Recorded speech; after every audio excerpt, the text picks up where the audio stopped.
Greetings once again, my friends. I'd like to welcome you to another video, another Star Trek video, and another Star Trek video involving this very lovely lady right here, the U.S.S. Enterprise, NCC-1701. My favorite in the Star Trek franchise. Anyway, I want to give you guys a little bit of an update. Not too long ago, I had done a fail video involving the Star Trek, the Starships collection from Eaglemoss, or Hero Collector. When I had gotten it, I had opened it up and the deflector dish was broken off and the nacelle was broken off.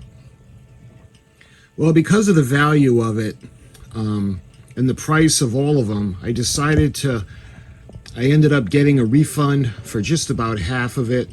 And I figured, well, it's not the end of the world, so I went ahead and I actually repaired it. So let me show you guys.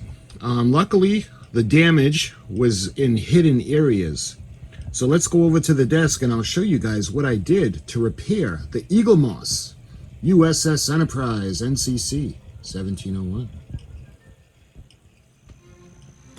Okay, so this is how it was meant to show you in the first video. That ended up being a fail. Anyway, I used a little bit of the Instacure, the glue, and you guys remember the nacelle was broken off, the port side nacelle, and a deflector dish. So let's open it up, and again we have the book,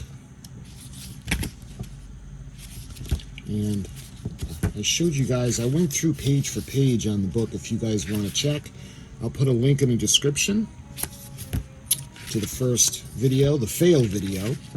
And it's only a fail video because the ship itself was broken, but we went through the magazine, so we'll put that to the side. We'll take out the protective foam, and we have the little field goal posts that will hold the ship. And you can see the stand, or the base for the stand.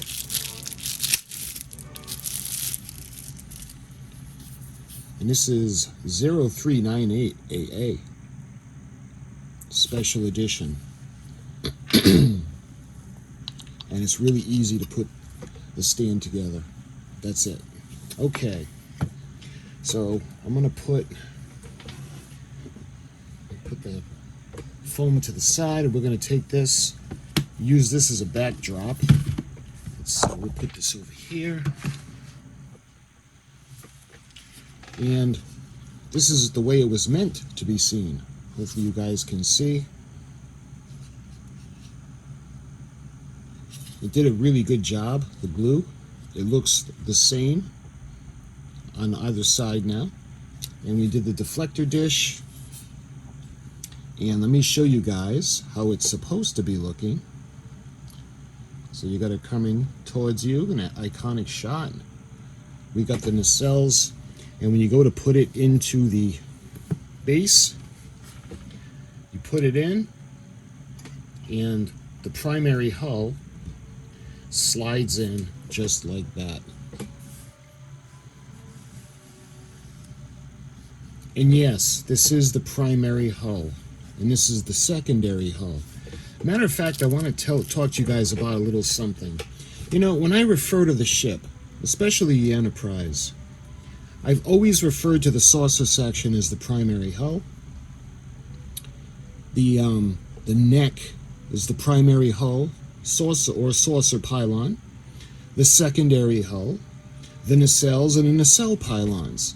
And every once in a while I get this guy who's like, oh, that's not what it's called. I'm like, I've been calling them this, and the reason I do call them that is I'm not just making these words up. Matter of fact, let me show you.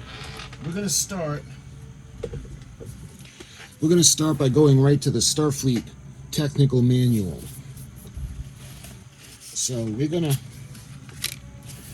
go to the section for the Class 1 Heavy Cruiser, the Constitution Class Starship, and it shows you the different parts of the ship. And lo and behold, What is the saucer section referred to? The primary hull. And what is the engineering section referred to? Oh, the secondary hull. So the primary hull diameter in meters is 127.1 meters, and that's the saucer section, or primary hull. The secondary hull length in meters is 103.6 meters long, the secondary hull. And the secondary hull maximum diameter is 34.1 meters on the secondary hull. Again, I'm not making these words up when it comes to the Enterprise. Sometimes I like to think that, I do know what I'm talking about. We got the Starfleet Technical Manual, and oh, by the way, I got one more reference. We're going to be using the U.S.S. Enterprise NCC-1701 and 1701A, the illustrated handbook. And a couple of things I want to show you guys. In reference to the ship, when you look at the neck, it says the main support pylon, or the hull support. And that is the support for the primary hull saucer pylon. So, again, I'm not making up these names, and I don't usually, I would never knowingly put up something that's false. So every once in a while, I get this person who just kind of, well, you're doing it wrong, and that's not what it's called. And it's like, look, when I'm wrong, absolutely, I admit it, and I always love learning. But when I'm accused of not knowing or using a wrong reference to something, it kind of rubs me the wrong way a little bit. So all these people that just look for, some people just troll videos looking for things to, oh, that's not right.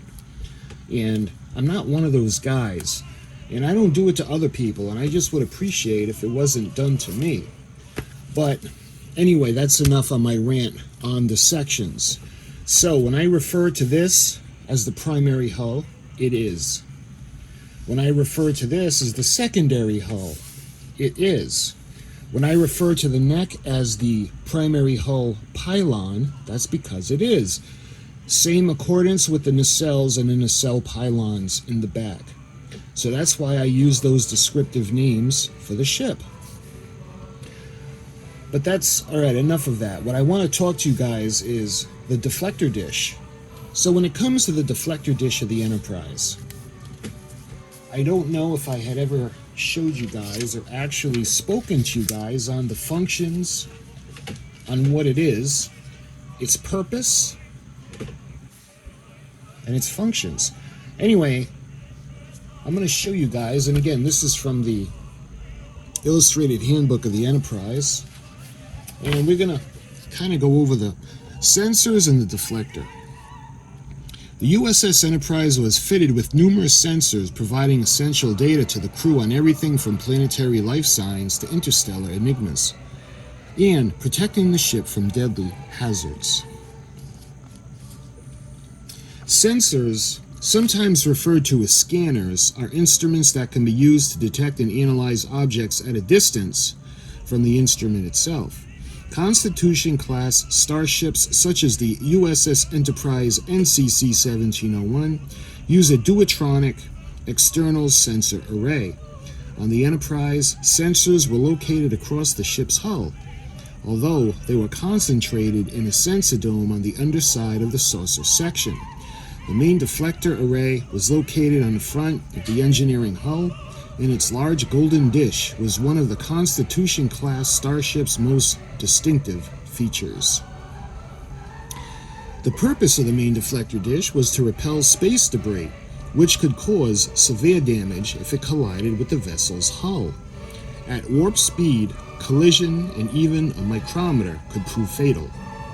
Even individual hydrogen atoms can cause dangerous friction. The deflector emitted a beam which swept any dangerous materials out of the ship's path. Long-range sensors were used to detect any larger objects, such as asteroids, that the deflector was unable to deal with. And you can see the illustration And I don't know if you guys are going to be able to see it because I got the book in my hand, but you see the deflector dish. And the illustration, without the deflector dish, the U.S.S. Enterprise would not have been safe traveling at high sublight velocities or warp speed. The deflector emitted a beam that cleared dangerous materials from the ship's path into which it might otherwise have collided, causing severe damage to her hull. The navigational sensors. Sensors were vital to the Enterprise's navigational systems. Information was relayed directly to the helm station and was used to calculate the ship's position. The sensors were also an essential part of the Enterprise's mission of scientific exploration, regularly utilized to record data on various space phenomena, measuring dimensions, mass, and density, and taking a variety of readings including radioactivity and electromagnetic emissions. The sensors were also capable of detecting other vessels, although they could be deceived by a cloaking device that in the late 23rd century were employed by both the Romulan and the Klingon empires. During battle, the sensors were capable of recording the velocity and heading of enemy ships and any damage that had been inflicted upon them. In some cases, the Enterprise could detect an opponent's weapons powering up, although the main view screen's position at the front of the bridge gave the illusion that it was the window. The images relayed on it were actually produced by the sensors, which gathered data to produce a recognizable picture. Sensors could be adjusted to generate images at different magnifications and from various angles around the ship. And here's another illustration I want to show you guys. This would be the starboard view. While the sensors were installed throughout the U.S.S. Enterprise, both internally and externally, the ship's key sensors were concentrated towards the front of the vessel. You can see where it's pointing to the bridge. Vital information from the sensor was relayed to the bridge, where it was analyzed by the navigator and the science officer. Looking below the saucer section, a primary hull, where the sensor dome is, the majority of the ship's sensors were located in the sensor dome on the bottom of the saucer section. And you see the deflector dish. The deflector dish cleared debris and dangerous material out of the Enterprise's path. The deflector was an essential component for any vessel capable of traveling at high velocities, especially warp.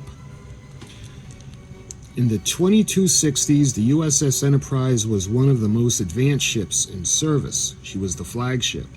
The sensors were an essential part of its mission of exploration. So, I just wanted to share that with you guys. I love learning little tidbits about the Enterprise. You may not known about the deflector dish and its functions, but even if you did, it's nice to hear it. A little refresher course. And this, by the way, is a fantastic book. If you get a chance to pick this up, this was by the Hero Collector, and there's a lot of the details in this that they don't go over quite as well in this. They make fantastic co-books, by the way, because there are things in the Starfleet manual that are just iconic, right? This kind of started it all. This is a perfect companion book to the Starfleet Technical Manual. Anyway, I'm off topic and I apologize for that. But I just wanted to show you guys I had gone from a fail to a successful video. And anytime we can have a success, especially when it comes to this lovely lady, that's a good thing. Again, she's all nice and repaired and ready to go. So my friends, I appreciate your watching. I just wanted to show you guys the little update video. Until my next video, my friends. Incidentally, I'm going to be doing a comparison between this one and the Gold XL U.S.S. Enterprise, so I'll be doing that really soon. So until that video, my friends, thanks for watching, and I'll talk to you soon.